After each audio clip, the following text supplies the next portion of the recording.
มันตกลิ้นยามเสาร์เนาะพี่น้องเนาะ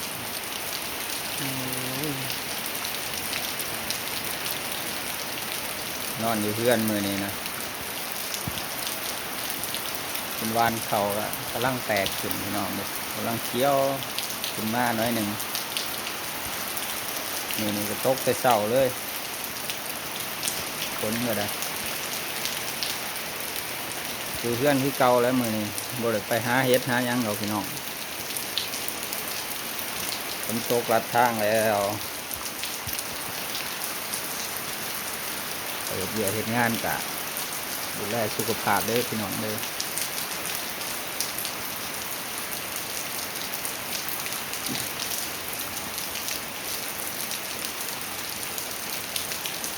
อันนี้เป็นบรรยากาศยามเช้าอยู่หน้าเพื่อนของเบามิดนะพี่น้องฝนตกลิ้นเลยเนี่ย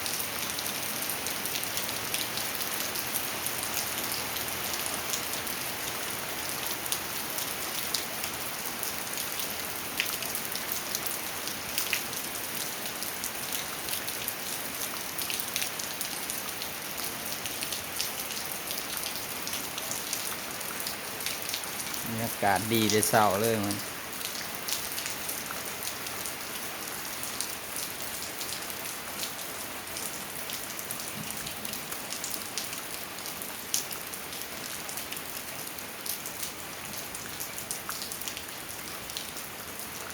เห็นว่าก็ใส่เลยว่าสวิงสารสวิงพี่น้องนี่อยู่เพื่อนที่เก่าแหละมือนี้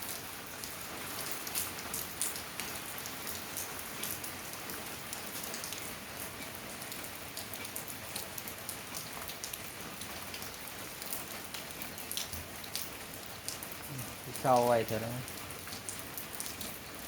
มืดครึ้มแต่เสาตอนนี้ก็7 โมงกว่าแล้วเนาะ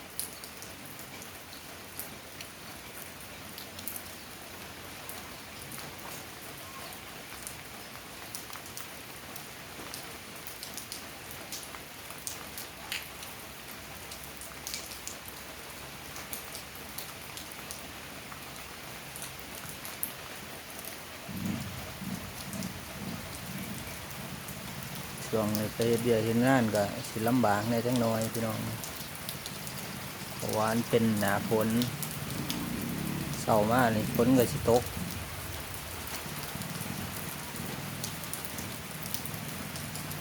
หลักทาง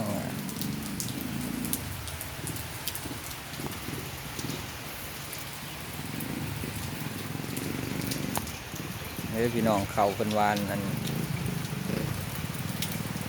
ขึ้นแล้วเคี้ยวขึ้นมาแล้วแดดน้ำฝนเนี่ยรอบบ้านว่ามีก็จะเป็นทงหน้าเบ้เลยพี่น้องอันนั้นก็จะเป็นทางในหมู่บ้าน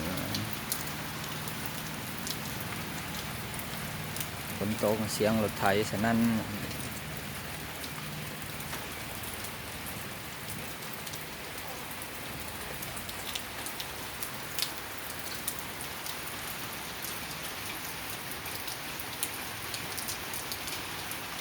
โอเคเนาะพี่น้องสำหรับคลิปนี้ก็